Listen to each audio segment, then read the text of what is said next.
Hola estudiantes, bienvenido a la Sexta Olimpiada Panameña de Ciencias Espaciales. Esta es una olimpiada que involucra un tema que no es muy común verlo en secundaria. Entonces, el día de hoy lo vamos a poner un poquito a contexto, lo que significa las ciencias espaciales. En este caso, las ciencias espaciales es una ciencia que estudia todo lo que es el espacio, pero también desde la Tierra hasta su universo. Entonces, usualmente todos hemos salido desde pequeño al patio y hemos observado estrellas, algunas que emiten un color, algunas que suelen titilar y otras no, que entonces nos vamos dando cuenta conceptos que vienen siendo planetas y etcétera. Entonces, estas ciencias espaciales vienen siendo todo lo que involucre la parte desde el espacio, hacer pronóstico del tiempo y una comunicación satelital, que es el hub que tiene ahorita mismo Panamá, que es en la era satelital. Ahorita mismo hay mucha información satelital, muchos estudios por hacer y poco personal que pueda analizar esa data. Entonces, justamente esta Olimpiada lo que hace es promover este tipo de ciencia para que ustedes en un futuro la puedan mentalizar desde el área desde ingeniería o de área científica para estudiar y profundizar, que es un campo que en el futuro va a ser, que va a necesitar profesionales. Entonces, el día de hoy vamos a hablar un poco sobre la ciencia más antigua, que viene siendo la astronomía. Desde los tiempos de Galileo, desde los tiempos de Albert Einstein, se ha estudiado la astronomía para hacer modelados que nos sirven para nuestro diario vivir. Entonces, para los que no saben, muchos es su primera Olimpiada, otros ya es su segunda Olimpiada y ya tienen un poquito de, de estos conocimientos previos. Entonces, la astronomía es la ciencia que se dedica al estudio de todo lo que hay en el universo. Esto puede ser estrellas, planetas, agujeros negros e incluso lo que conocemos como galaxias. Entonces, para esto, los astrónomos utilizan técnicas para detectar y medir, ya sean las partículas y ondas que emiten estos objetos.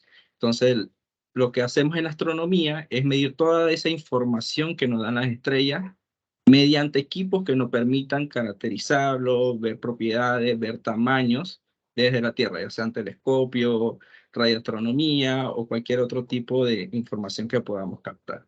Pero el día de hoy, nosotros nos vamos a centrar en una rama de esa ciencia, que viene siendo la astrofísica.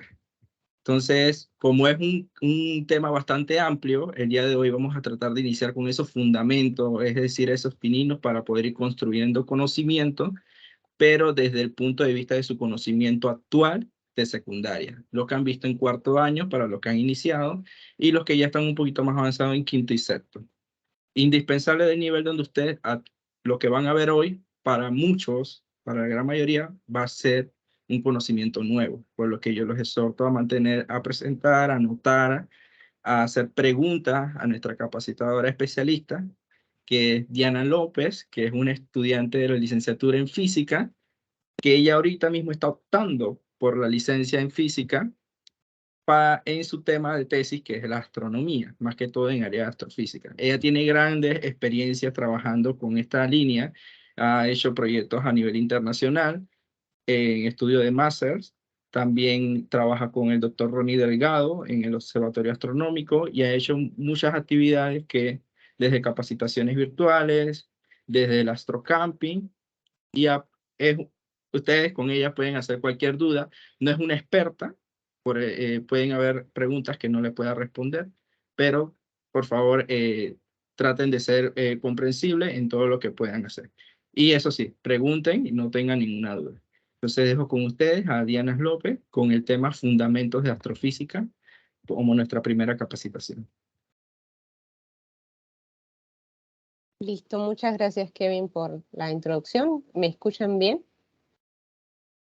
¿Se escucha el audio? Sí, te escuchamos, Diana. Sí. Ok, listo, muchas gracias. Bueno, te paso el control de la reunión, Kevin, entonces. Y bueno, espero que todos puedan ver la diapositiva. Igualmente me confirman si pueden verla. Y igualmente el puntero también. ¿Se ve?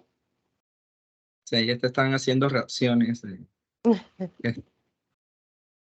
No las puedo ver, solo puedo ver la presentación, pero bueno. Vamos a empezar, pues. Bueno, muy buenas tardes a todos. Un placer estar con ustedes otro año más ofreciendo esta pequeña introducción, capacitación para ustedes los jóvenes estudiantes que desean pues formar parte de la Olimpiada Panameña de Ciencias Espaciales 2023. Entonces, bueno, más nada que decir, Kevin ya me presentó muy bien. Yo soy estudiante de tesis de astronomía de la licenciatura en física en la Universidad de Panamá. Y bueno, he tenido el placer de, ya este por segundo año consecutivo, brindar esta capacitación para los estudiantes que desean formar parte pues del equipo de Panamá en las Olimpiadas, ¿no?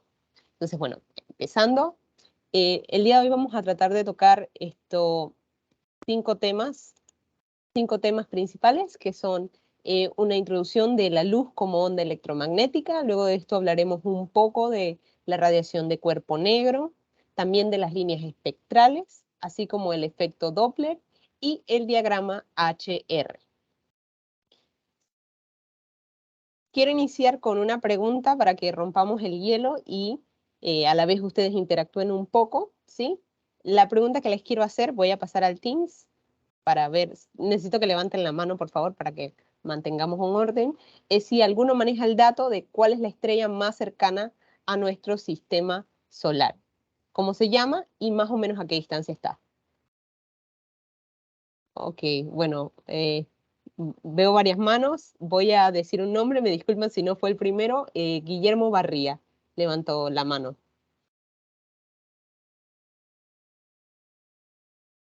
Sí, la distancia sí no me la sé, pero si mal no recuerdo creo que era Alpha Centauri. Ok, Alpha Centauri y, ok, no recuerdas la distancia, está bien. Entonces vamos a quedarnos con esa respuesta y vamos a darle la oportunidad a otro para ver si recuerda la distancia, ¿no? Víctor González, que tiene la manito levantada. Si recuerda la distancia. No la recuerdo, profe. No la recuerda. Ok, no pasa nada. Vamos a Kemuel Drayton. Me disculpan si no pronuncio bien los nombres. ¿Conoce la Sí, lo pronuncio distancia? bien. ¿No? Si no me equivoco, ¿Sí? era 4,22 años luz. Oh, ok. Tres cifras significativas, muy, muy preciso. Bueno, excelente respuesta, muy enfocadas a lo que va la respuesta correcta, ¿no? La pregunta que les hice es ¿cuál es la estrella más cercana a nuestro sistema solar? Alpha Centauri es la estrella visible más cercana a nuestro sistema solar. La más cercana realmente es Próxima Centauri, ¿sí? Pero están en el mismo sistema. Ambas están aproximadamente a 4 años luz. Así que muy bien a los que respondieron, están muy bien informados. Estas son las estrellas del sistema estelar que es más cercano al nuestro, ¿no? ¿Y por qué inicio por ahí? Bueno, inicio por ahí para que hagamos una reflexión, ¿no? Con los cohetes que nosotros disponemos actualmente, los de SpaceX, los de la NASA, los rusos, los que sean, tardaríamos 100.000 años en llegar a este sistema estelar. O sea, imagínense ustedes, con la tecnología que tenemos, 4 años luz, nos tomaría 100.000 años en llegar. ¿Y por qué menciono esto? Porque aún cuando estamos tan lejos de estas estrellas, actualmente tenemos mucha información sobre cómo son. Sabemos bastante bien cómo es la atmósfera de estas estrellas, sabemos qué tipo de estrellas son, las temperaturas superficiales de las estrellas, podemos aproximar la masa y además no solo sabemos eso, sino que también sabemos si estas estrellas tienen planetas orbitándolas. Entonces, en este gráfico que ustedes ven aquí, es la irradiancia espectral que recibe, más tarde vamos a hablar un poquito de eso, la parte superior de la atmósfera del planeta Próxima B. Este es un planeta que orbita Próxima Centauri, comparado con el de la Tierra. La línea roja es la Tierra y la línea negra es Próxima B. Entonces, surge una pregunta que a un nivel fundamental todos nos hacemos, ¿no?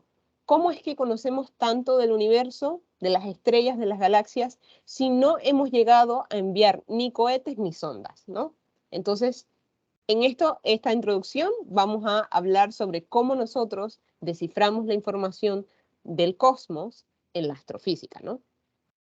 Así que iniciamos con que para saber cómo son las estrellas, las galaxias, los planetas, cómo funcionan, debemos extraer esa información y la extraemos de la luz de estos astros, ¿sí?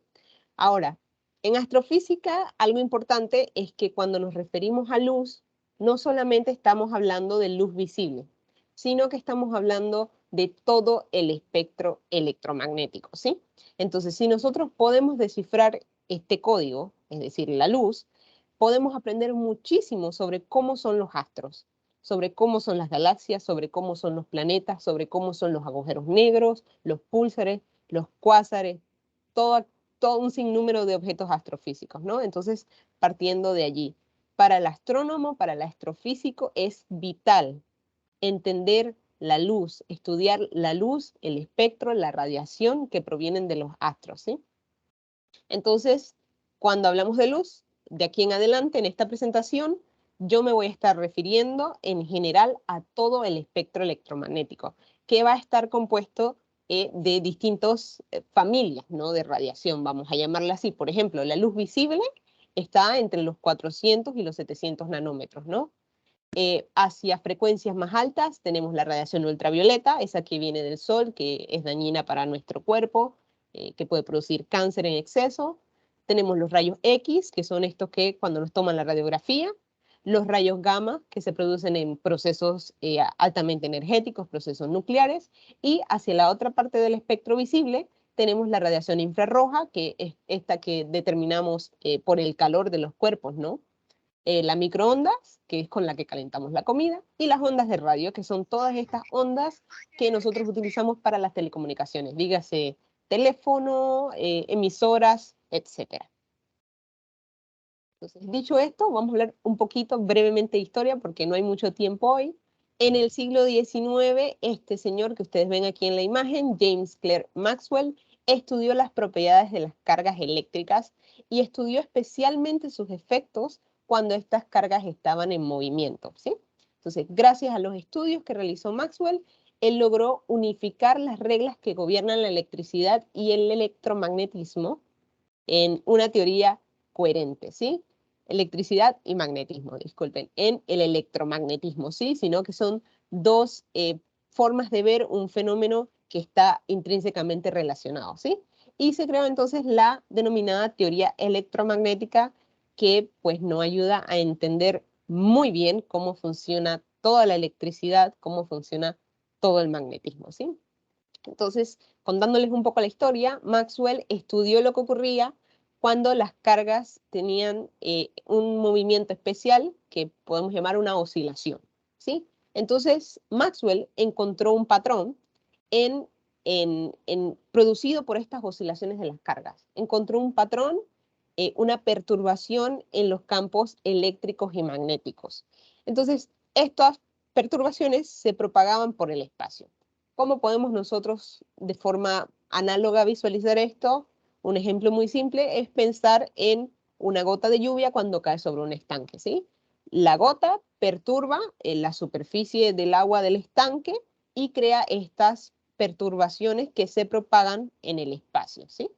Entonces, podemos pensar de una forma análoga en el campo electromagnético. Cuando éste es perturbado, va a tener estas perturbaciones que, valga la redundancia, se van a propagar por el espacio. La perturbación siempre se va a propagar hacia el exterior, es decir, va a provenir de una fuente y lo va a hacer en forma de un concepto muy especial, en forma de onda. Entonces, ustedes podrían pensar que estas perturbaciones son algo extraño que ocurre en el universo.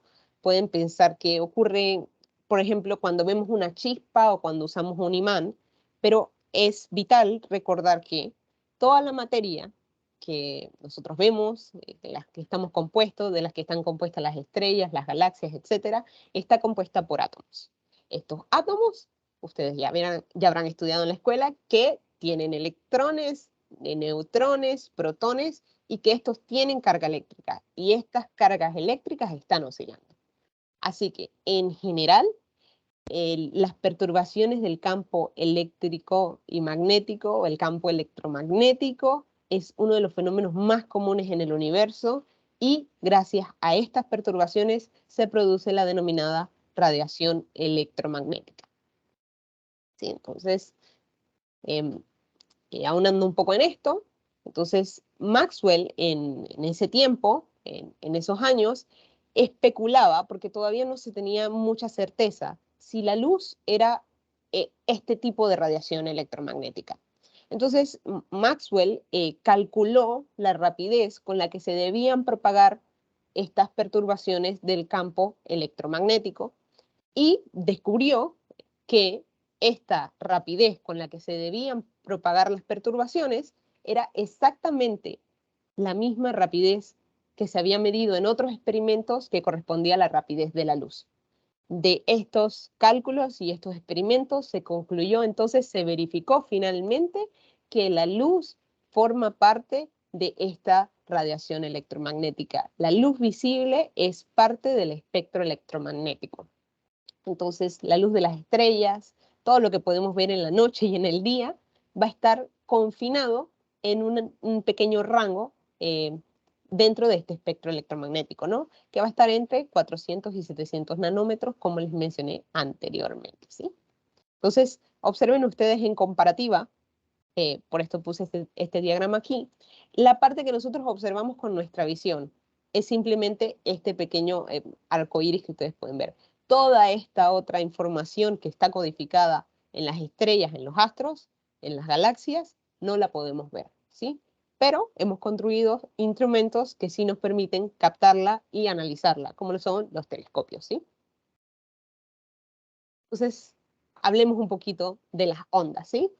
En resumen de lo que les acabo de contar, las ondas son entonces la propagación de una perturbación en el espacio.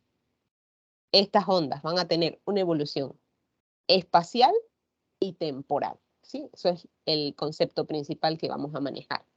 ¿Sí? Entonces, algunos componentes de las ondas son su amplitud, que es esta distancia de aquí, la longitud de onda, muy importante, que es la distancia que hay entre dos crestas consecutivas, ¿sí? Esta distancia que vemos aquí, simbolizada en casi toda la literatura con un lambda.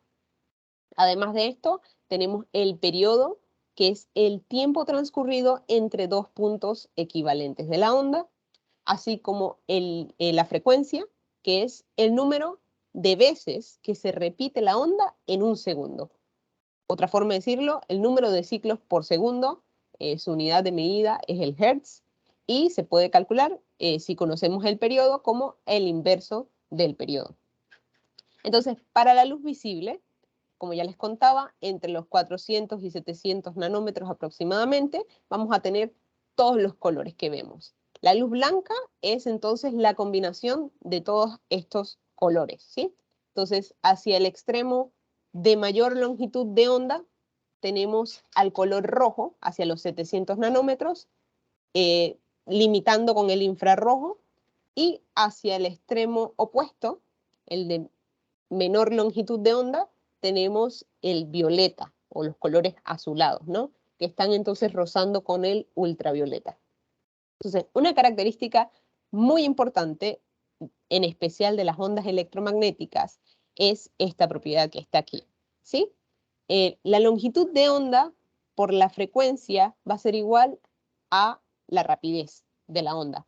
Pero en este caso, hablando de ondas electromagnéticas, no es igual a cualquier rapidez, sino a una constante, ¿sí? Y esta constante es c, es la rapidez de la luz o la velocidad de la luz, de 300.000 kilómetros por segundo, ¿sí? Entonces, importante, ya que con esta relación, nosotros siempre vamos, si conocemos la longitud de onda, podemos pasar a la frecuencia, y si conocemos la frecuencia, podemos pasar a la longitud de onda, ¿sí? Estas son inversamente proporcionales. Entonces, hablemos un poco ahora de la propagación de la luz. Bueno, las preguntas se las agradezco al final para que abarquemos todo el contenido y luego tomemos los últimos minutos para resolver alguna inquietud en las que yo les pueda ayudar. Entonces, hablemos de cómo se propaga la luz. Y repito, cuando digo luz, toda la radiación electromagnética. Pensemos en una fuente puntual, por ejemplo, una bombilla, ¿no? Este va a ser nuestro ejemplo, que estamos muy familiarizados con la luz visible. Entonces, a medida que nosotros nos alejamos de una bombilla o de un foco incandescente, vamos a ver que la luminosidad de la bombilla parece disminuir, ¿no? intuitivamente sabemos que es porque nos estamos alejando de la bombilla, ¿no? Pero esto puede ser modelizado matemáticamente, ¿sí? Resulta que la propagación de la luz, de las ondas electromagnéticas, sigue esta forma, denominada la forma del inverso cuadrado, el inverso de la distancia al cuadrado, y es que nos dice que a medida que nos distanciamos de una fuente, la intensidad que vamos a percibir va a disminuir con el inverso de la distancia que nos hayamos separado. Es decir, si estamos a 1 metro de la fuente, medimos una intensidad y luego nos vamos a 2 metros de la fuente, lo que vamos a medir es 1/4 de la intensidad inicial, ¿sí? Entonces, este es un concepto importante, ya que en astrofísica esto va a estar muy influido por lo que nosotros detectamos desde la Tierra. ¿Por qué les digo esto? Porque cuando vemos las estrellas en el cielo, algunas van a parecer más tenues, otras van a parecer más brillantes.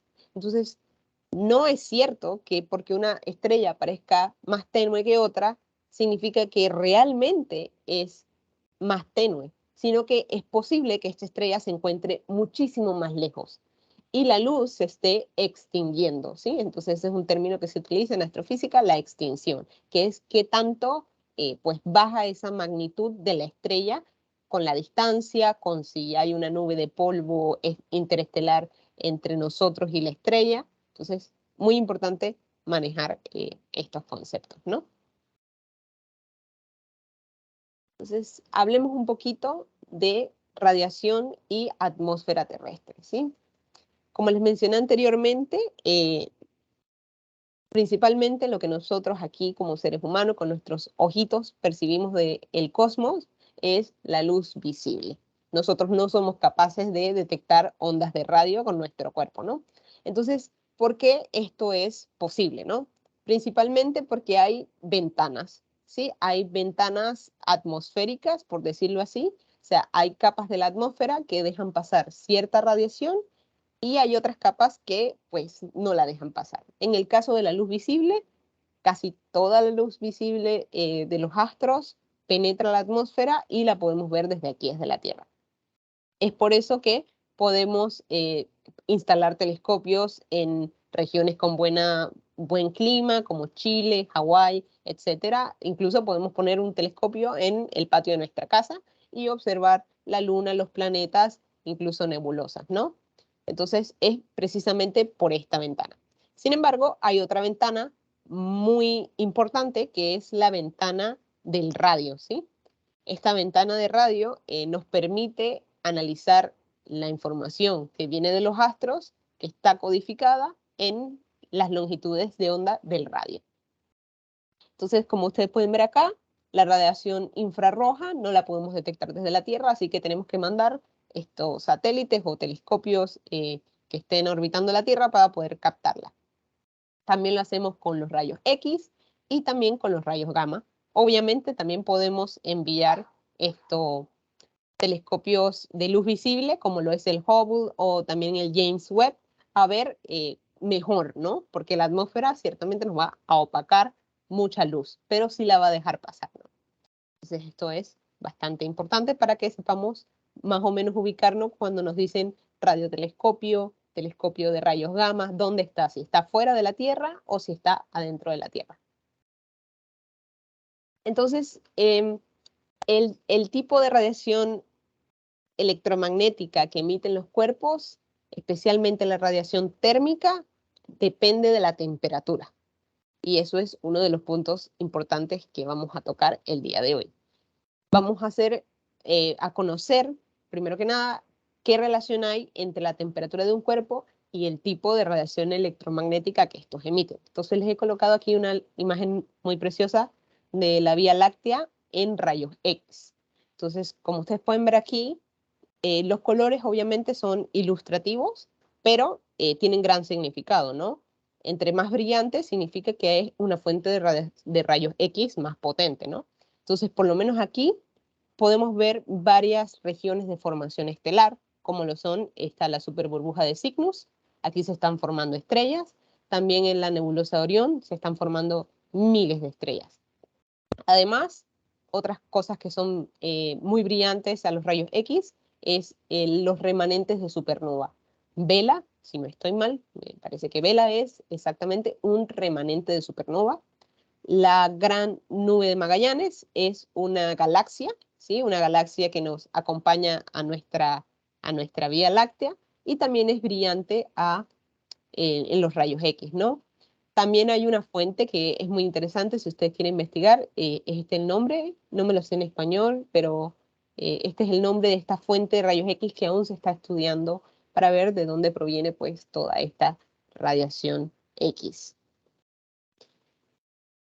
Entonces, en esta tabla que les he puesto acá, vamos a ver paso a paso cómo se interrelacionan los tipos de radiación electromagnética que emiten los cuerpos astrofísicos y la temperatura de estos, ¿no? Entonces vamos a empezar con la radiación más energética, los rayos gamma. Los rayos gamma tienen longitudes de onda muy pequeñas, tienen los cuerpos que irradian este tipo de radiación, tienen entonces temperaturas muy altas, ¿sí? Tienen temperaturas de 10 a la 8 Kelvin, ¿sí? Son fuentes típicas, son producidos por reacciones nucleares y requieren procesos altamente energéticos. Entonces ya aquí empezamos a hacer una relación. Los rayos gamma, que son la parte del espectro electromagnético que transporta la mayor cantidad de energía, es producida por objetos que están muy calientes. Nos quedamos con eso. Luego pasamos a los rayos X para objetos que están entre temperaturas de 10 a la 6, de 1 millón a 10 a la 8 Kelvin.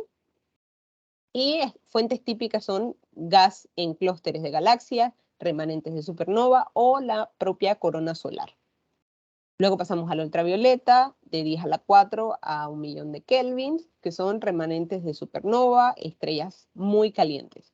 Luego pasamos al visible, y aquí ocurre algo importante, que por eso es que vemos nuestro cielo como lo vemos, y es que las fuentes típicas donde el pico de emisión, más adelante hablaremos de eso, está en el rango visible, son las estrellas. Por eso nosotros vemos claramente pues las estrellas en la noche y nos cuesta mucho más observar nebulosas, galaxias, en parte porque también son muy tenues, ¿no? Pero esto es uno de los puntos importantes del por qué vemos las estrellas como las vemos. En el infrarrojo vemos nubes de gas y polvo, planetas y lunas. En el microondas vemos galaxias activas, púlsares, fondo cósmico de microondas o CMB. En radio vemos para temperaturas menores a 10 Kelvin, es decir, temperaturas bajas, vemos gas frío, interestelar, púlsares o remanentes de supernova que ya se están enfriando. Entonces, lo importante, y que les he marcado acá en 2 colores para hacer la asociación, es que los cuerpos muy calientes del cosmos suelen emitir radiación electromagnética en la parte más energética del espectro, que son los rayos gamma.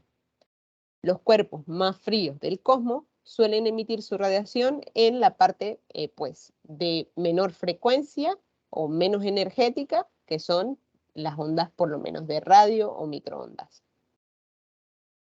Entonces, además de esto, para que hagamos una asociación y vean que lo que les estoy diciendo es cierto, les voy a mostrar pruebas de que nosotros, los seres humanos, emitimos radiación electromagnética, seguramente ya lo saben, y nosotros emitimos especialmente en el infrarrojo porque nuestra temperatura está aproximadamente en este rango entre 10 y 1000 Kelvin. Entonces aquí están las pruebas de que en efecto nosotros emitimos radiación, ¿no? Por lo menos aquí vemos a un individuo, que voy a guardarme su identidad. Vemos a un individuo con un plástico negro, un cartucho de basura negro, en donde no podemos ver su mano.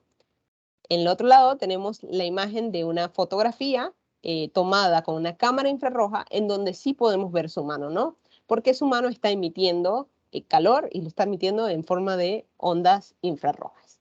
También vemos una foto de mi perrito, en donde podemos ver su cabeza, sus orejas, todo lo que está caliente, y vemos algo curioso, su nariz. La nariz de los perros es fría en comparación con el resto de su cuerpo, porque es un mecanismo de ellos un mecanismo corporal, ¿no? Para su temperatura. Y acá vemos una taza de café, estaba muy caliente, vemos como el calor empieza a conducirse por el metal, por el asa y también por la mesa en la que está.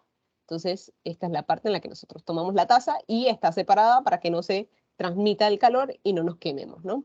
Entonces, el cuerpo humano emite radiación electromagnética. Esto es importante porque nos va a ayudar a derrumbar también estos tabús que hay por allí de que sí que esto emite radiación y que sí, nosotros emitimos radiación. Toda la materia emite radiación electromagnética, simplemente que hay radiación que es mucho más energética que otra, que nos puede causar daño, como en el caso de la radiación ultravioleta, pero hay otro tipo de radiación que es el infrarrojo, que pues está asociado pues con el calor, ¿no? Entonces nosotros emitimos radiación electromagnética y las características de la radiación que irradia un cuerpo va a depender principalmente de su temperatura. Pasemos ahora a algo un poquito más pesado. Dicho todo este contexto, vamos a hablar ahora de un poco del modelo que hay para entender cómo se relaciona la temperatura con la radiación que emiten los objetos astrofísicos especialmente. ¿Sí? Entonces hablemos de el cuerpo negro. ¿Qué es el cuerpo negro y por qué tiene este nombre tan mítico? Bueno, el cuerpo negro es un objeto ideal, un objeto que no existe, es un objeto que hemos creado, modelizado, para poder entender mejor la naturaleza. Entonces, el objeto negro es un cuerpo, imaginen, pueden pensar en una cavidad, muchas veces se explica como con una cavidad, pero pensemos simplemente en un cuerpo, ¿no? De cualquier forma. Que este cuerpo absorbe toda la radiación incidente, ¿sí? No refleja en lo absoluto nada, sino que absorbe toda la radiación que incide sobre ese cuerpo. No refleja ni tampoco dispersa esta radiación. La energía que absorbe este cuerpo va a causar que los átomos y las moléculas del que está compuesto vibren y empiecen a moverse con mayor velocidad, ¿sí? Luego de esto, luego de este proceso de absorción, el cuerpo va a emitir toda la radiación absorbida, ¿sí? La va a emitir y la radiación que emite va a ser únicamente función de la temperatura del cuerpo, ¿sí? Entonces, esto es, sé que suena un poco redundante con lo que ya les he dicho, pero es parte del modelo que nos permitió modelizar matemáticamente la radiación de los astros, ¿no? Utilizando el modelo de cuerpo negro. Entonces, gracias a esta teoría también entonces nació, bueno, este es el tema de otra charla, pero la física cuántica, ¿no? Con los aportes de Max Planck. Vamos a hablar entonces rápidamente del modelo matemático de la radiación de cuerpo negro, ¿no?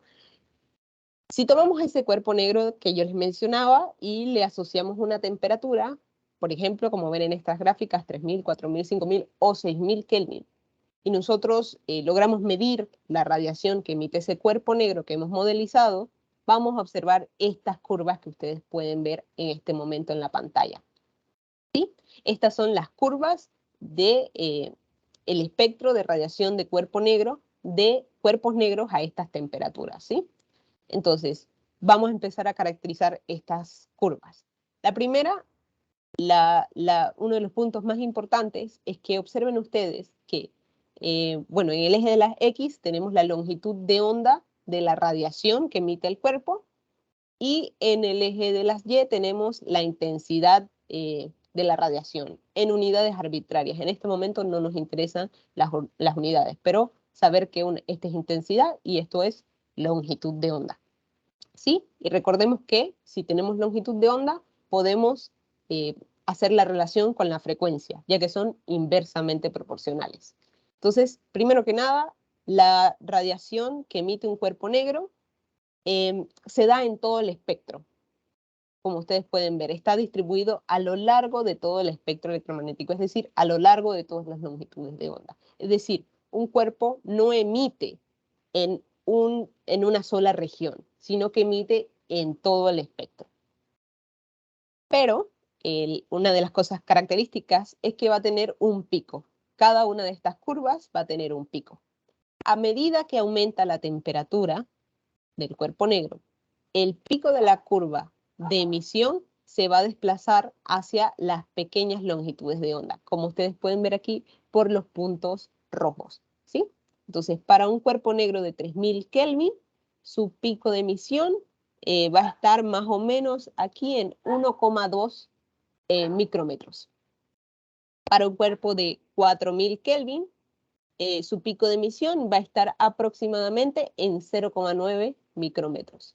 Para un cuerpo de 5000 Kelvin, su pico de emisión va a estar más o menos en 0,7 micrómetros. Y para un cuerpo de 6000 Kelvin de temperatura, su pico de emisión va a estar aproximadamente en, bueno, 0,6 micrómetros. Entonces, se ve una clara relación en que a medida que aumenta la temperatura del cuerpo negro, el pico de emisión se va a ir desplazando a pequeñas longitudes de onda, lo que se traduce en mayores frecuencias, ¿sí? Entonces, de aquí el modelo matemático que se obtiene es la ley de Wien, y esta nos establece la relación entre el pico, donde se encuentra el pico en respecto a la longitud de onda con respecto a la temperatura, ¿sí? ¿Dónde está el pico de emisión en longitud de onda con respecto a la temperatura? Y como ustedes pueden ver, son inversamente proporcionales, ¿sí? ¿Sí? Entonces, a medida que aumenta la temperatura, la longitud de onda a la que se encuentra el pico disminuye. Otra característica es que los objetos más calientes irradian más energía a todas las longitudes de onda comparados con los menos calientes, ¿sí? Entonces, esto lo podemos visualizar como el área bajo la curva, también lo podemos ver de esa forma, ¿no? El cuerpo que es más caliente va a tener un mayor área bajo la curva, ¿sí? Eso es una forma de verlo. Algunas relaciones importantes son la ecuación de Planck, que nos establece que la energía va a ser proporcional a la frecuencia, multiplicada por una constante, la constante de Planck, ¿sí? Entonces, lo he dicho anteriormente, las ondas electromagnéticas que tienen mayor frecuencia son las que tienen, que transportan mayor energía, ¿sí? Como lo son los rayos gamma, los rayos X, etc. Otro modelo importante es la ley de Stefan-Boltzmann, que nos establece que el flujo de energía de un cuerpo negro es proporcional a la cuarta potencia de la temperatura, ¿sí? Esto es una constante que en su momento, si tienen que aplicarla, se les va a dar su valor, ¿no? Pero entender que el flujo de energía es proporcional a la temperatura a la cuarta, es decir, a mayor temperatura, mayor flujo de energía, ¿sí? Y si no saben qué es el flujo, acá les coloco una definición. El flujo lo podemos definir como la potencia de energía emitida por unidad de área, ¿sí? Nos quedamos con esa definición. La potencia que emite por unidad de área. Entonces, ¿por qué es tan importante esta historia que les he contado sobre este cuerpo negro que ni siquiera existe? ¿Por qué es tan importante en la astrofísica? Bueno, resulta que el cuerpo negro como tal no existe, pero si nosotros tomamos nuestros instrumentos, y ya lo hemos hecho muchísimas veces, y analizamos la radiación que viene al menos de nuestra estrella más cercana, nuestra radiación solar, y luego hacemos un modelo del cuerpo negro a una temperatura de 5777 Kelvin, vamos a obtener esta gráfica que ustedes ven aquí. Díganme ustedes si no se parece, ¿no? Sí, en realidad las estrellas tienen un comportamiento que se asemeja muchísimo al modelo matemático de un cuerpo negro. Entonces, utilizando este modelo, nosotros podemos saber con una precisión bastante buena cuál es la temperatura del cuerpo, ¿sí? Y dónde está su pico de emisión.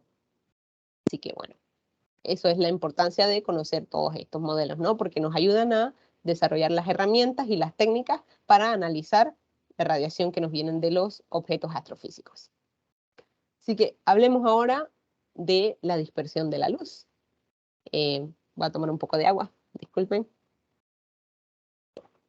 De la dispersión de la luz. La luz tiene ciertos comportamientos, entre ellos vamos a mencionar los principales, podemos decir que son la reflexión y la refracción, ¿sí? Entonces, la luz, les pongo entre paréntesis, así como todo el resto del espectro, experimentan estos dos fenómenos. Entonces, estos dos principios, solo esos dos principios, son los que están detrás de todo el funcionamiento de los instrumentos ópticos que ustedes conocen, ¿sí? De los telescopios, de los lentes, de las cámaras, de los vidrios, absolutamente de todo, estos dos tipos de comportamiento, ¿no? El de reflexión, estamos muy acostumbrados a observarlos en nuestra vida diaria, que es, por ejemplo, cuando nos miramos en un espejo, sabemos que la luz se refleja, ¿sí? Cuando se encuentra con una superficie muy bien pulida, muy lisa, esta se va a reflejar. Y el otro fenómeno es el de refracción. El de refracción es voy a decirlo en una palabra bastante cotidiana, este doblamiento, ¿no? Es cuando la luz pasa de un medio a otro. Es decir, por ejemplo, del aire al agua.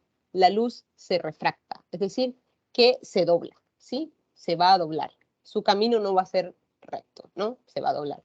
Entonces, hablemos ahora del prisma, ¿no? ¿Cómo funciona un prisma? Este objeto con el que Isaac Newton hizo bastantes experimentos y logró postular muchos modelos para describir lo que estaba ocurriendo, ¿no?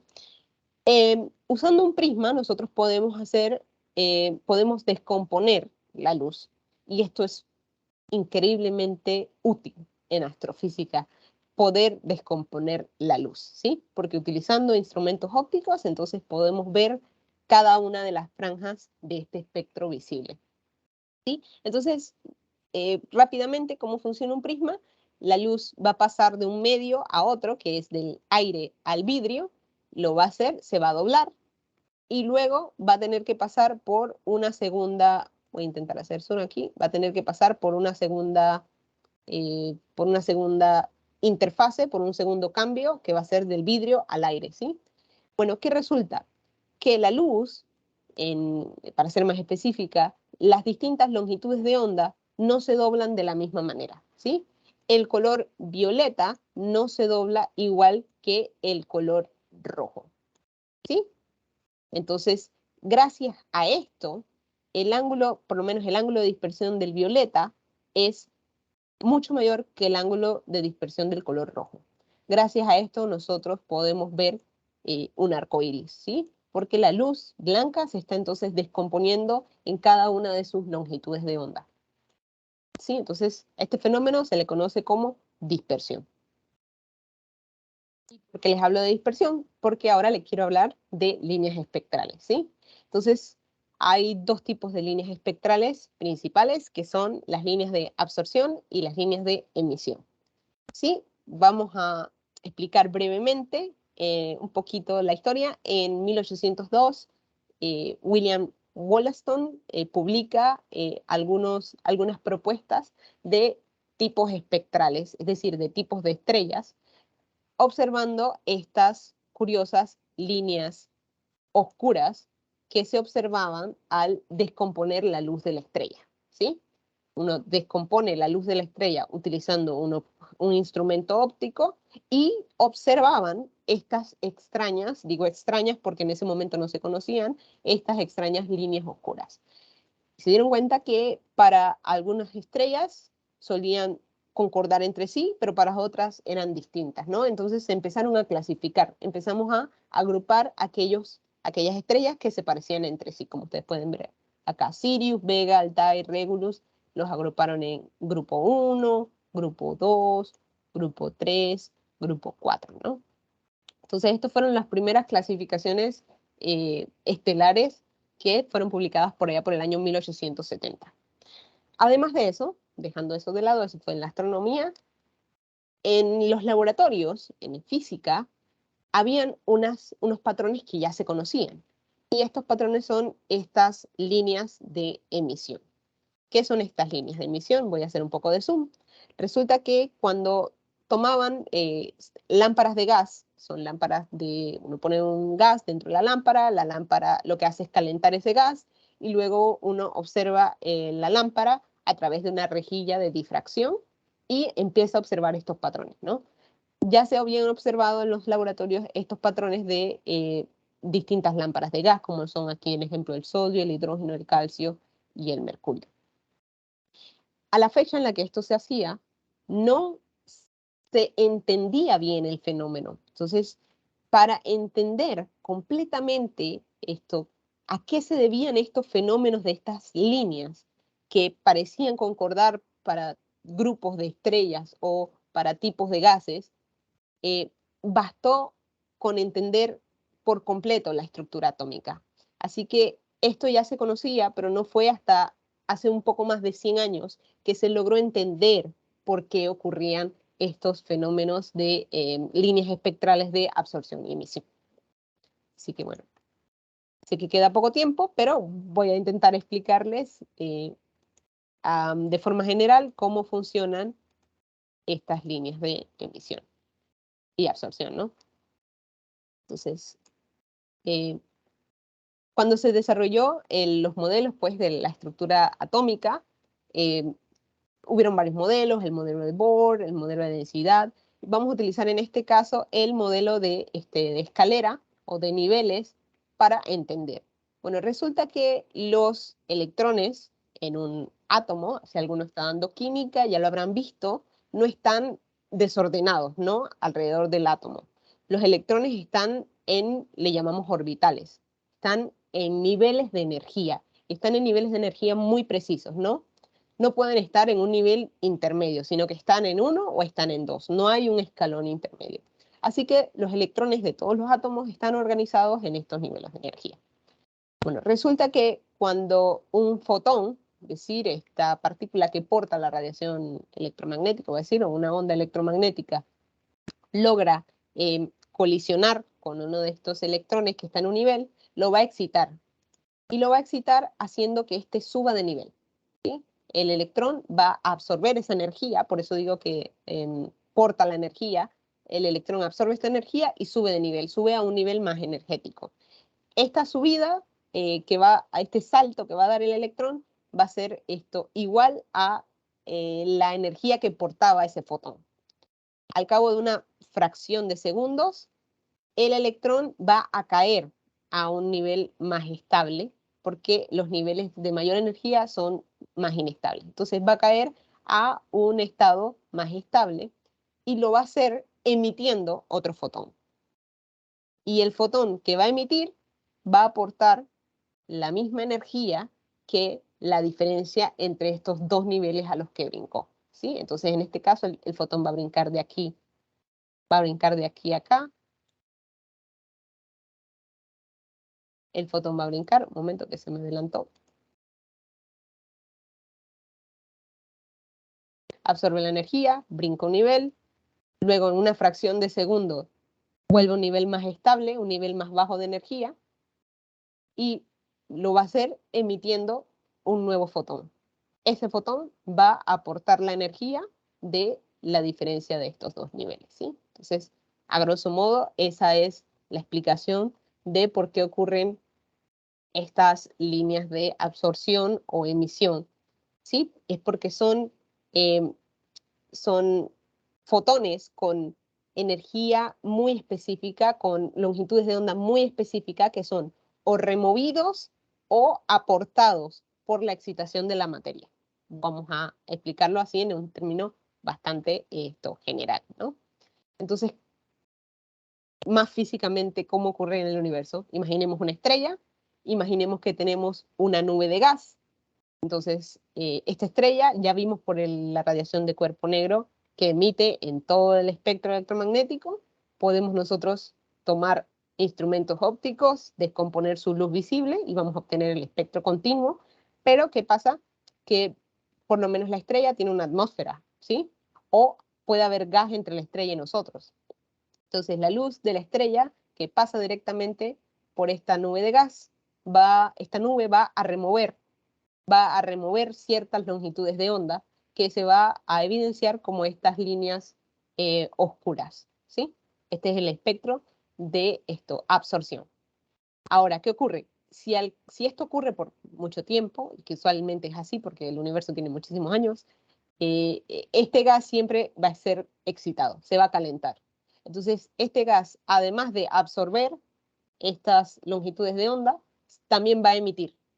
Y lo va a emitir mediante estas, pues, líneas de emisión que también observamos desde la Tierra.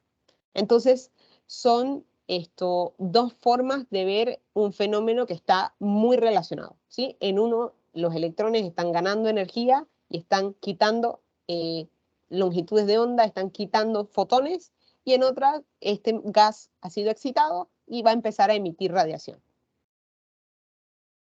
Entonces, estos espectros nos han permitido desarrollar un sistema de clasificación de tipos espectrales, en los que nosotros hemos clasificado las estrellas por sus distintos tipos espectrales. Entonces, aquí les dejo una imagen para que vean distintos tipos espectrales. Hablemos rápidamente del diagrama Hertzsprung-Russell, porque se nos acaba el tiempo. El diagrama Hertzsprung-Russell es una forma de hacer un censo, ¿sí? Imagínense que se hace un censo, este año hubo un censo, y a todos nosotros nos van a poner en alguna gráfica, ¿no? En alguna gráfica según nuestro sexo, según nuestra edad, nuestro ingreso económico, whatever, por muchas características, ¿no? Entonces, este diagrama lo que hace es un censo de las estrellas. ¿Y qué características expresa? Bueno, expresa, primero, la magnitud absoluta de las estrellas, segundo, el tipo de espectro, y tercero, a su vez también está relacionado con la temperatura. Entonces, como ya hemos hablado, la parte roja del espectro visible corresponde a temperaturas menores y la parte azul corresponde a temperaturas mayores. Pues el azul porta más energía que el rojo. Entonces, las estrellas se van a ubicar a lo largo, principalmente durante su vida, hablando de estrellas de masa intermedia, baja, se van a ubicar a lo largo de la secuencia principal. Esta es una región en la que las estrellas queman su combustible de forma estable, ¿sí? Luego de esto, las estrellas se van a convertir en gigantes o en supergigantes. Entonces, estas flechas nos tratan de representar, guiar como por dónde se desplazarían las estrellas a lo largo de su vida. Estrellas como por lo menos el Sol va a estar aquí actualmente en su vida, luego va a ser una gigante, luego se va a despejar de sus capas y se va a convertir en una enana blanca, ¿no? Entonces estas son las partes del diagrama Hertzsprung-Russell. Hay mucho más que hablar de él, pero les doy una introducción al tema. Y bueno, finalicemos con el último tema sobre el efecto Doppler. El efecto Doppler, el mejor ejemplo, y siempre creo que lo va a hacer para explicar el efecto Doppler, es que les pido que se imaginen cuando van en el tráfico y escuchan una ambulancia. Ustedes van a escuchar una ambulancia que está lejos y la van a escuchar con un tono. Luego ese tono que es como grave se va a empezar a ser un poquito más agudo cada vez que se acerca a nosotros, ¿no? Cuando la ambulancia pasa cerca a nosotros, tiene el tono más agudo posible, que hasta incomoda, y luego cuando se empieza a alejar, su tono se vuelve más grave de nuevo, ¿no?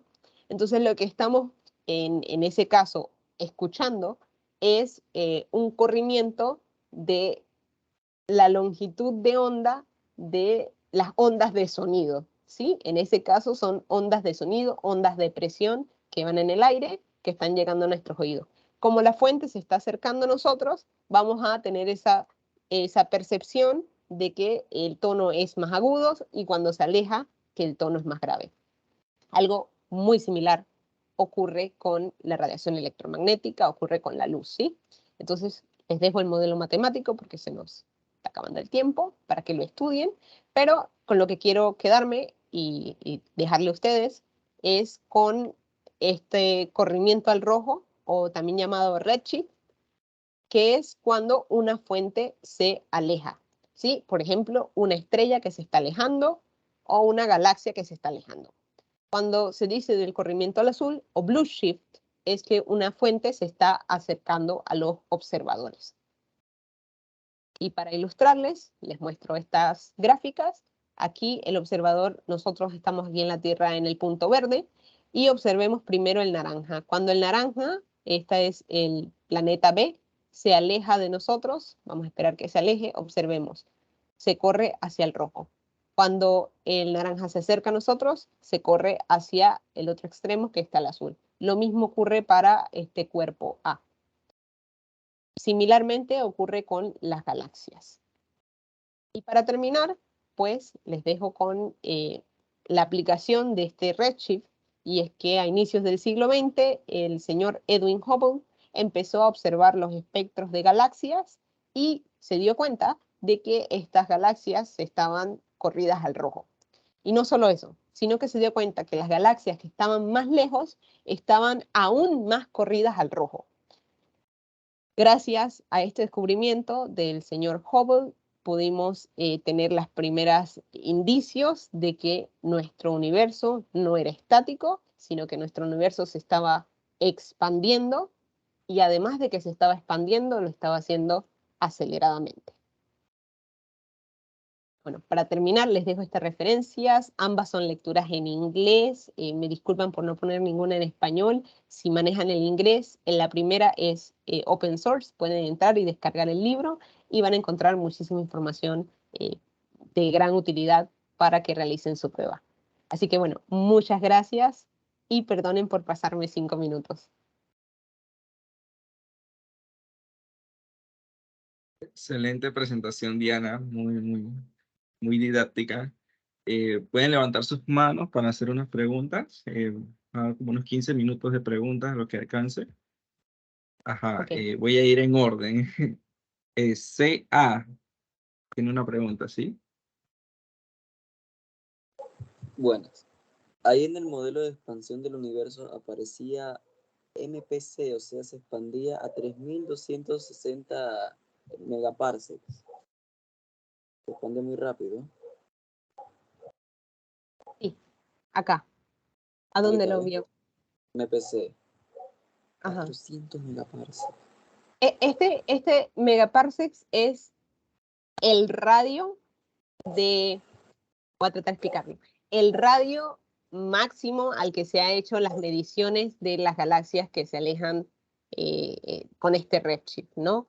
Este es el universo que hemos observado hasta la fecha y medido redshift. ¿Sí? Entonces, un parsec son 3260 años luz.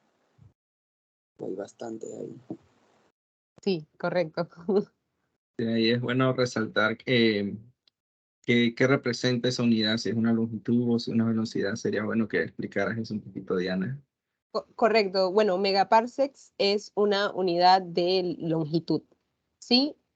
Un parsecs, si no estoy mal, me disculpan, creo que son 32 años luz, si no estoy mal. ¿Sí? Un momento que me están llamando. 400 megaparsecs son 400 por 10 a la 6 parsecs.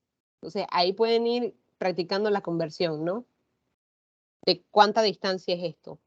Lo interesante de esta gráfica, para agregar un poco, es que además de conocer que se está expandiendo y que se está acelerando el universo, podemos tener una idea de qué tan lejos está una galaxia midiendo su redshift. Como ustedes pueden ver, las galaxias más cercanas están en color azul. Nosotros estamos aquí en el centro, eso no lo dije porque iba rápido. Nosotros estamos aquí en el centro, ¿no?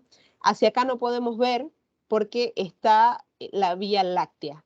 Entonces, la Vía Láctea es como una especie de objeto que nos está, de cierta forma, interrumpiendo ver hacia afuera, así que lo que hacemos es que vemos hacia el otro lado.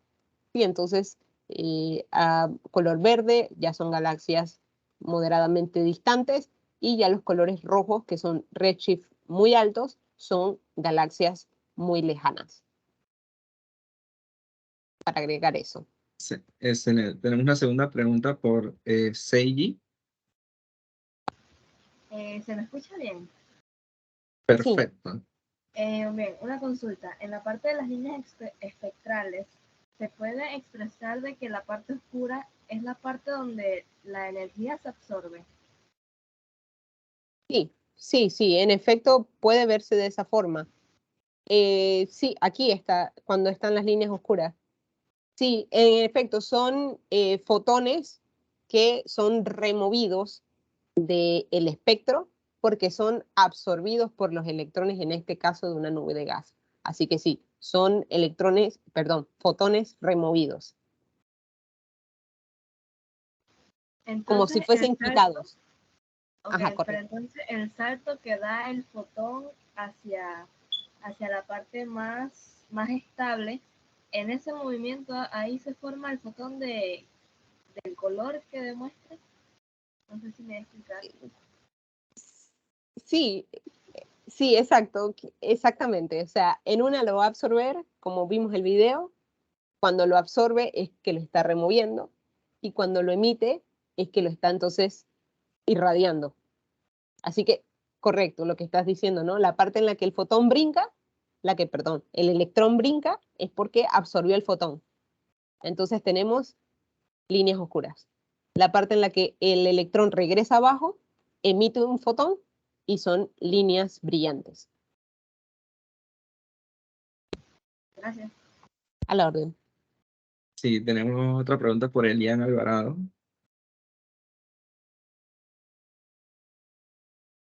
Buenas, no sé, pero no entendí muy bien la dirección del Sol en el cuadro del HR. Ok, va para allá. Ok, el Sol estaba por acá. Sí, ok. Vale, sí, seguro en esta parte fui muy rápido. Ok, el Sol está aquí. Está justo casi en medio de la secuencia principal. Es una estrella amarilla de tipo, podemos ver el tipo aquí abajo, de tipo G. Entonces el Sol, ya sabemos por su masa, bueno, algo que definitivamente no mencioné y que es importante decir, es que la característica, hablando de estrellas, más importante probablemente sea la masa de las estrellas. La masa de las estrellas va a determinar qué tan caliente es, qué tipo de estrella es, etcétera, ¿sí? Sí, entonces eso es importante. Entonces nuestro Sol, masa intermedia. Tiene una temperatura promedio también. No es ni muy fría ni muy caliente. Al final de su vida va a ir agotando combustible y de aquí, no sé si ven seguro no lo ven, de aquí donde está va a ir pasando, va a ir aumentando su tamaño porque se le va a ir agotando el combustible y va a pasar a ser una gigante. Y si hiciésemos un censo, en 5.000 millones de años, el Sol no lo podríamos poner aquí, sino que el Sol ya estaría acá. Luego de esto se va a desprender de sus capas, ya sabemos que no va a ser una supernova, sino que se va a desprender de sus capas y se va a enfriar, se va a convertir en una enana blanca. ¿Sí? Va a ser una estrella muchísimo más pequeña que va a durar miles de millones de años también. Son estrellas muy estables. Entonces, más o menos el recorrido del Sol sería así: gigante, se desprende de sus capas, bueno, puede ser que aumente su tamaño, pero pasa directamente acá, enanas blancas. Sin embargo, las estrellas que son más masivas, ahí te agrego, las estrellas que son más masivas pueden pasar por otros procesos que son de gigante a supergigantes. También hay supergigantes rojas y supergigantes azules. Y bueno, se pueden convertir hasta en agujeros negros, ¿no? Que no está contemplado en este diagrama. Permiso, también tenía otra duda, pero no sé si es más del tipo de duda tonta. No hay duda tonta. Adelante. ¿Ya tiene masa? ¿Cómo? Que si la energía tiene masa. Que si la energía tiene masa, no. No, hasta el momento no se ha detectado la masa del fotón. El fotón es la partícula que transporta la radiación electromagnética, que es lo que, bueno, solemos llamar energía, ¿no? Hacemos esta relación. En el caso de la radiación electromagnética, pues no. Los fotones no tienen masa, por lo tanto, si las partículas que transportan la energía no tienen masa, la energía tampoco tiene masa. Pero muy buena pregunta, muy buena pregunta. De verdad, no es tonta. Pregunta muy fundamental en realidad. Sí, Eh, demasiado. sí, ok, aquí en el chat nos dicen, según el redshift o el blueshift, ¿la temperatura aumenta o se reduce? Ajá, excelente pregunta. No. Es muy buena pregunta, o sea, muy buena pregunta porque me permite expandir un poquito más. El efecto Doppler, que es el redshift o el blueshift, no tiene nada que ver con la temperatura. El efecto Doppler tiene que ver con si la fuente se está alejando o se está acercando? Y es buena pregunta porque es cierto que le dije que el pico de emisión y todo esto iba a estar a ciertas frecuencias y los tipos espectrales también están relacionados con la temperatura. Pero en este caso, hablando del Doppler, efecto Doppler, no tiene nada que ver con la temperatura, sino que se tiene como un modelo, aquí lo pueden ver, un modelo estacionario, aquí, Spectrum Laboratory Reference, espectro de referencia del laboratorio, es decir, una fuente que no se está moviendo, está estática. Tenemos su espectro. Luego los astrofísicos, astrónomos, estudian una galaxia, extraen el espectro de esa galaxia. ¿Y qué se dan cuenta? Saben que ese espectro debe corresponder con este que se tiene en el laboratorio, que puede ser por el tipo de gas, por el tipo de material que hay en la galaxia, ya se ha estudiado previamente, y se dan cuenta que todas las líneas están igualmente desplazadas, en este caso hacia el rojo. Eso ya nos dice que la galaxia se está moviendo, y se está moviendo alejándose de nosotros. Asimismo con una galaxia que está más lejos, asimismo con otra galaxia que está más lejos, ¿sí? Entonces, no, el efecto Doppler no está relacionado con la temperatura, sino que todas las líneas se mueven hacia el rojo o hacia el azul, dependiendo si se está alejando o acercando. Espero haber respondido. Ok, tenemos a Angelo. Buenas, ¿me escuchan? Bueno, sí, se le escucha. Ok, mi pregunta era la siguiente. Usted había mencionado que las ondas tienen dos tipos de evoluciones, una que era temporal y me podría repetir cuál era la segunda, por favor. Espacial, espacial, Ok, gracias. sí. O sea, se propaga en el tiempo y en el espacio, correcto, sí. Ok, Espacial tenemos y temporal. a Natalia. Adelante, Natalia.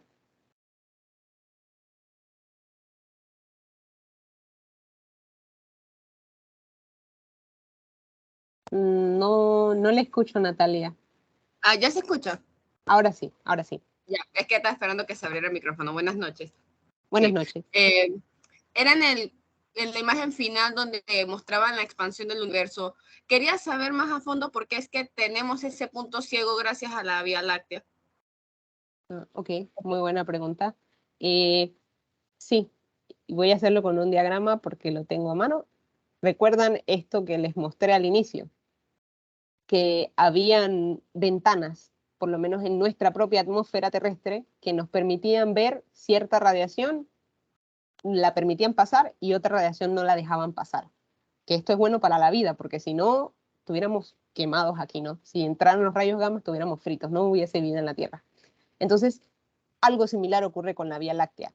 Como la Vía Láctea, cuando ustedes ven en la noche, si han visto la Vía Láctea, es como una nube, porque tiene mucho gas interestelar, gas y polvo. Ese polvo bloquea la radiación. Y es por eso que tenemos entonces como ese pedazo del pastel que falta, como una slice que no vemos, porque justo aquí entonces está ese polvo de la Vía Láctea tapándonos la visibilidad. Y nuestros instrumentos no puede pues recoger información, no puede captar la radiación electromagnética que está detrás del polvo. Ok, tenemos otra pregunta por Francisco. Buenas noches, ¿se me escucha? Sí, Sí, se te escucha. Una pregunta, cuando un cuerpo orbita a otro, entre más rápido orbite, aumentará su energía cinética. cinética, sí, por supuesto. Por supuesto, si aumenta la velocidad de rotación, aumenta la energía cinética. En eso no hay dudas, correcto. Cualquier aumento de velocidad de un cuerpo se va a traducir en una mayor energía cinética. Así que me atrevo y estoy segura de que sí. Tenemos a Guillermo. Buenas noches. En la parte del efecto Doppler, ¿Sí? ¿podría ponerlo? ¿Se podría considerar que ahí ves como una obstrucción de la fuente de onda? Obstrucción. O sea, que Eh, no deja ver la fuente de la onda, de esa parte de la eh, onda. ok, miren, si ven bien, espero estar entendiendo la pregunta. Si ven bien, hay una tercera línea. ¿La puedes ver el que hace la pregunta? Sí. Ajá. Esa tercera línea, que es cierto, no lo dije porque fui rápido, de estos objetos, ¿cuáles ustedes creen que está relacionado? ¿Con qué objeto? Si ven, en el centro hay un punto rojo. Entonces, esta es la referencia de que un cuerpo aquí, que no se está moviendo, podría tener esa línea. Esa línea no se mueve, si ustedes ven. Las que se mueven son A y B. Entonces, no es tanto como que la obstruye como tal. En este caso están superpuestas. En este caso están superpuestas los dos espectros para que podamos ver cuándo se mueve hacia la derecha, pero muy bien se podría ver separado, ¿sí? Es decir, dos movimientos, un movimiento de B acá y otro espectro igualito de A y B. Por eso no quiero decir que oculta nada, porque se puede enfocar a un cuerpo, observar si está en redshift o blueshift, luego observar a otro y así. El único caso que se oculta es cuando está pasando justo delante o justo detrás. Sí, para añadir allí. Justo cuando el planeta B pasa por aquí, o el planeta A y el planeta B están en este sentido, porque acá está el observador. Ubiquémonos así como en el espacio, ¿no? Solo cuando está uno de frente a otro, sí va a tapar el espectro, pero cuando está al lado, no lo va a tapar. ¿Sí? Sino que aquí están, para efectos ilustrativos, como solapados. Espero haber respondido, aclarado. Ok, tenemos unas preguntas en el chat. Bueno, creo que ya no la respondiste. ¿Cómo se visualiza en el Spectrum Laboratory Reference el alejamiento de un cuerpo? Que les mostré acá, ¿no? Ajá, En las así líneas es. se ven más hacia el rojo. En este caso solo ilustré el redshift, perdón, pero entonces acá en la animación pueden ver el blueshift, que es cuando las líneas se mueven hacia acá, que es porque el cuerpo, por lo menos si se fijan en el B, el cuerpo se acerca. Aquí se empieza a acercar, se corre hacia el rojo, se empieza a alejar, se corre hacia el rojo. Y Así tenemos que, otra pregunta. Le ujú. dice, una vez que el Sol se vuelve una estrella enana, ¿la misma podría iniciar nuevamente su ciclo o simplemente quedaría así? Además, ¿cómo se deduce cuál será el fin de cada estrella? Es decir, ¿cómo se sabe que el Sol pasará a ser una enana blanca y no que incrementará como tal a su vez? Este proceso no se repite exactamente igual con otras estrellas. Ok. Voy a responder primero la segunda pregunta. Sabemos cómo va a evolucionar una estrella porque podemos estimar su masa. Si una estrella es poco masiva, sabemos cuál va a ser su modelo de vida. Si una estrella es de masa intermedia, ya también sabemos cómo va a ser su modelo de vida. Si una estrella es muy masiva, también sabemos cómo va a evolucionar. De allí que podemos saber por qué son distintas, porque tienen masas distintas. Ahora, que el Sol se vuelva a iniciar ahí, no quiero responder mal, probablemente no lo haga, porque el ciclo de vida, por lo que hemos visto, recuerden que sí tenemos mucho tiempo haciendo astronomía, pero como tal, la que ustedes están viendo, astrofísica, no tenemos todavía 300 años, ¿sí? Entonces, falta mucho por descubrir. Lo que se sabe es que el polvo que emiten, por decirlo, las capas se despliega del Sol en sus etapas finales, se va al medio interestelar, o sea, al espacio, se enfría y con ese gas y ese polvo que se enfría, se forman nuevas galaxias. Perdón, nuevas estrellas. Pero bueno, con nuevas estrellas se forman nuevas galaxias también. Pero no quiero meter las galaxias, solamente estamos hablando de estrellas. ¿Sí? Entonces con ese gas y polvo enfriado se forman nuevas estrellitas. ¿Sí? Pero no me atrevo a decir que una Sí. estrella enana blanca se vuelve otra estrella. Eso sí, no. Sí, vamos a ir ya terminando un poquito. Hay varias preguntas en el chat. Ok, vamos al chat. También tenemos una. Vamos a atender a Francisco y terminamos con 2 preguntas del chat. ¿Ok, Francisco? Ok. ¿Nos escucha Francisco? Ahora sí. ¿Aló? No te escuchamos, Francisco. ¿Ahora sí? Ahora sí, ahora sí. Ok, bueno, ya lo de la temperatura se me aclaró. Quería preguntar el punto rojo, ¿qué representa? ¿La Tierra? ¿El Sol? ¿Qué representa? El punto rojo representa un objeto estático, ¿sí? Solo un objeto que no se está moviendo y los otros cuerpos están orbitando ese punto. Como referencia tenemos entonces la línea, este espectro más delgadito, ¿no? Esa va a ser la referencia de un objeto que no se mueve. No se mueve. Como ustedes pueden ver, no importa qué tanto orbite esto, esto no se mueve. Entonces, simplemente es un objeto que está estático. Ok. Ajá. Bueno, vamos a ir un poquito rápido. Nos dice, podría explicar la primera parte que no la entendí muy bien. Les recuerdo que esta sesión va a ser grabada y va a ser subida a YouTube, donde podrán ver varias veces y los que no tienen duda también nos lo pueden escribir al correo que hemos estado comunicando, que es olipaz@cenasi.pa. Y si tienen un profesor asesor, le pueden hacer preguntas donde ellos les podrán fácilmente responder estos temas o ellos hacernos consulta a nosotros en caso tal. Aquí tenemos una pregunta con bastante me gusta. Dice, buenas, ¿por qué las estrellas que son mucho más calientes son azules y por qué las que son rojas son menos calientes? Una respuesta rápida. Sí, respuesta rápida, ya para el nivel de ustedes, que me gusta porque están en capacidad de entenderlo con lo que les dije hoy. Las estrellas azules son más calientes, voy a responderlo en sentido inverso, las estrellas más calientes son azules porque el pico de emisión de esa estrella va a estar desplazado a longitudes de onda más pequeñas. Es decir, vean, este punto estaba en el rojo, ahora está en el amarillo. Si el objeto tiene mayor temperatura, va a ir hacia el verde. Y si tiene aún más temperatura, va a ir hacia el azul. ¿Sí? Entonces, esa es la forma corta de responder. El pico de emisión va a estar cerca de, en este caso, de una estrella caliente, de la parte azul del espectro visible, mientras que las estrellas menos calientes están cerca del color rojo.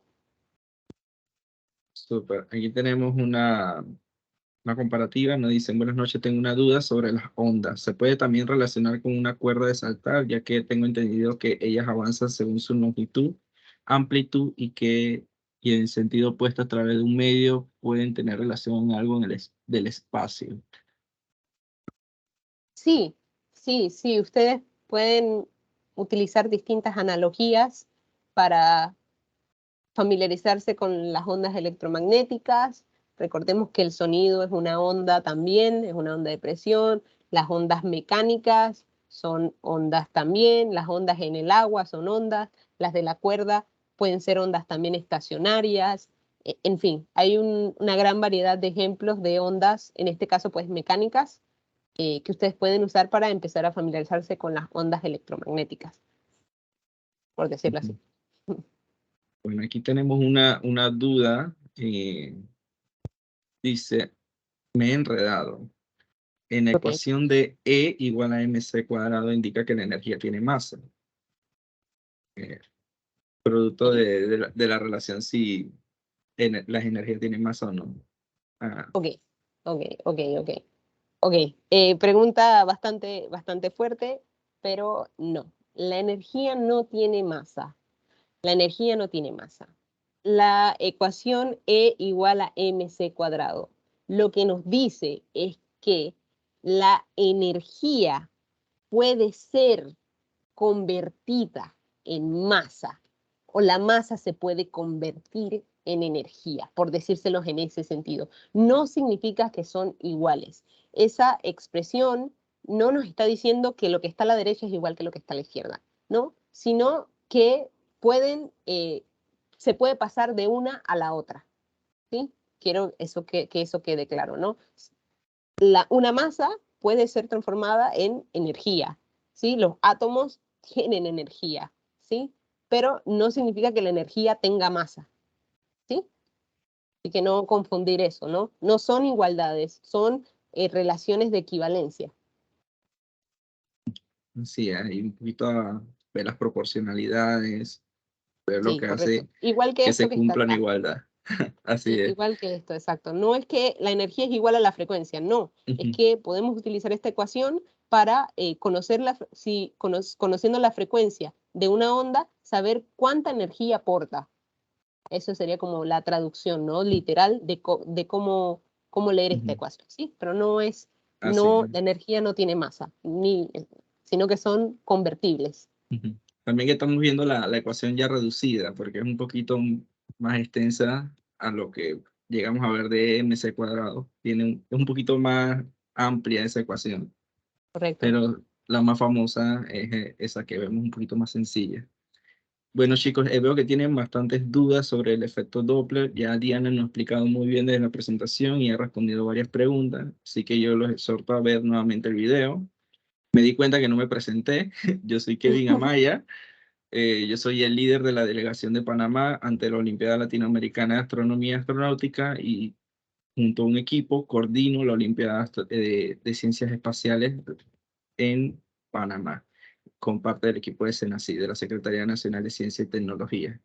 El día de hoy no nos pudo acompañar el doctor en astrobiología, Sergio Mosquera, pero él va a estar mañana acompañando, que también es parte del equipo de la coordinación. Entonces, el día de mañana vamos a estar viendo un poquito de toda esa matemática. Si se han dado cuenta, hoy vimos que requerimos algunos aspectos matemáticos para poder modelizar y entender estos funcionamientos de estrellas, nebulosas, con la astrofísica. Entonces, el día de mañana vamos a ver un poquito qué matemática debemos recurrir, qué tipo de análisis podemos ver, gráficos y qué tipo de ecuaciones podemos encontrar en astronomía. Así que el día de mañana vamos a estar con el licenciado Salomón, que es del Observatorio Astronómico de Panamá, y los invito a que se conecten. Sé que tienen muchas dudas. Le voy a escribir el correo donde pueden hacer cualquier consulta y le vamos a estar enviando en esta semana, más tardar el jueves, el día y lugar y hora de aplicación de la prueba de admisión que ustedes deben presentar. Va a ser presencial.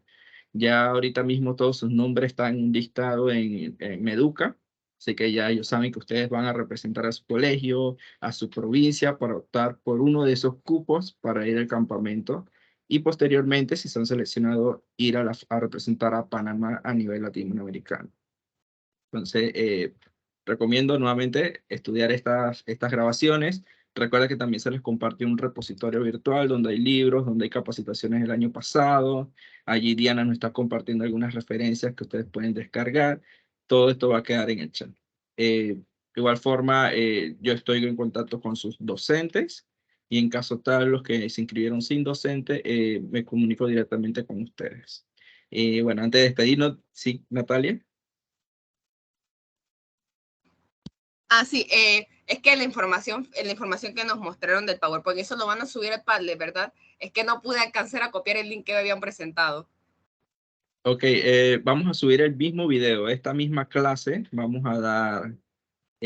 vamos a publicar en YouTube para que ustedes puedan verlo y sea más fácil. Igual forma, apenas termine esta sesión, todos los estudiantes tienen acceso a descargar el video. Si no, no se preocupen, yo se lo envío mañana a las 8 de la mañana, vamos a estar subiendo el video, así que eso a las 8:15 ya le puedo estar enviando el enlace para acceder. Así que bueno, muchas gracias chicos.